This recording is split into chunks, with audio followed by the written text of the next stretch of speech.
What's up, everybody? I'm in a Ford Fusion. I got this vent that seemed like someone punched it or something. I'm replacing it. I'm gonna show you how to do it. Basically, right off the bat, here's my part number, and this vent looks like this. I'll pull it out. Here's what it looks like. If you have to replace this vent that's right here, this trim piece needs to come off. You could gently work it out, wiggle it. Be careful, anything plastic on a dash or in a car, it's brittle because the sun heats it up and cools off, so it becomes brittle over time. So wiggling it is going to be your friend, lots of wiggling, and then you can pull it out. I already got it out, but I'm going to show you. It has these clips. Make sure you don't lose these little white clips. Make sure they're not like stuck in here or nothing.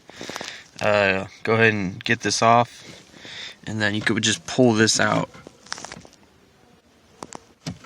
This comes out like that. Get any pieces out of here that might be in there. Let's go ahead and put our new one in. This foam part goes in. So it should be like this.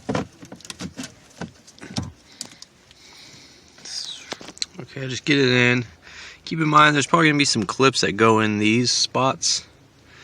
So let's see, get it in nice and good, and then let's see if putting this back on now will secure it in place. Make sure these tabs get lined up to go in. Alright guys, so push it in.